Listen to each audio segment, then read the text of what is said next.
धरती पर हर दिशा में घना जंगल फैला हुआ था, तब प्रकृति अपने पूरे सौंदर्य में थी। ऊंचे ऊंचे पेड़, ठंडी हवा और मीठी चहचहाहट से भरा वो जंगल किसी स्वर्ग से कम नहीं था। उसी जंगल के बीचों बीच एक बहुत पुराना और विशाल बरगद का पेड़ खड़ा था, जो समय को देखता आया था। उसी बरगद के पेड़ के पास जन्म हुआ था धीरा का। धीरा ने अपनी पूरी जिंदगी जंगल में ही बिताई थी। उसका बचपन उसी जंगल में बीता।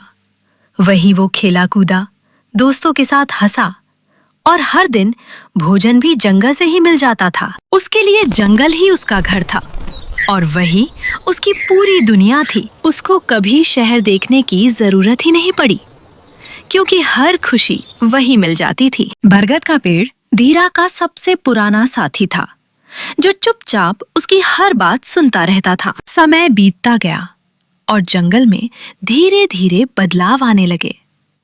धीरे धीरे पेड़ कटते गए और जंगल सूना होने लगा। जब धीरा के बेटे वीरा का जन्म हुआ, तब जंगल काफी हद तक हरा भरा था। वीरा भी अपने पिता की तरह जंगल में ही पला बढ़ा। उसने भी पेड़ों पर उड़ना सीखा, डालियों पर बैठना सीखा और जंगल की हर आवाज को पहचाना। उस समय वीरा जंगल में ही रहता था, लेकिन उसे कभी कभी शहर देखने की जिज्ञासा होती थी। इसलिए वो कुछ समय के लिए शहर की ओर उड़ जाता और वहां पिकनिक मनाकर फिर जंगल लौट आता। पर धीरे धीरे हालात बदलने लगे। जंगल के पेड़ कटने लगे, खुली जमीन पर इमारतें बनने लगी और खाने के लिए जंगल पहले जैसा पर्याप्त नहीं रहा। वीरा ने जंगल में लंबे समय तक संघर्ष किया, पर हालात ने उसे मुश्किल निर्णय लेने पर मजबूर किया। कुछ समय बाद वीरा अपने छोटे बेटे नन्हा को लेकर शहर की ओर चला गया। बरगद का पेड़ दूर से उन्हें जाते देख रहा था, मानो कह रहा हो कि समय बदल रहा है। अब नन्हा का बचपन शहर में बीत रहा था। उसने ऊंचे पेड़ों की जगह ऊंची इमारतें देखी, मिट्टी की खुशबू की जगह धुएं की गंध महसूस की। जंगल अब उसके लिए सिर्फ दादाजी और पिताजी की कहानियों तक रह गया था। एक दिन नन्हा ने मासूमियत से अपने पिताजी से पूछा, पिताजी, जंगल कैसा होता है? ये सुनकर वीरा चुप हो गया और धीरा की आंखें भर आईं।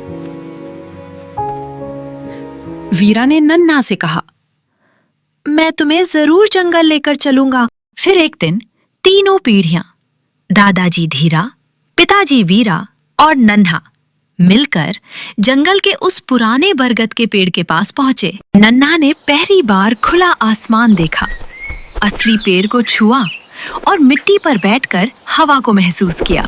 नन्हा ने प्यार से कहा कि अगर हम पेड़ों को बचाएं और नए पेड़ लगाएं, तो समय फिर से बदला जा सकता है। उसी पल नन्हा ने तय कर लिया कि चाहे वो शहर में रहे, लेकिन वो पेड़ों की अहमियत कभी नहीं भूलेगा। वो ऐसा भविष्य बनाएगा जिसमें उसके बच्चे जंगल को सिर्फ कहानियों में नहीं, बल्कि अपनी आंखों से देख सकें।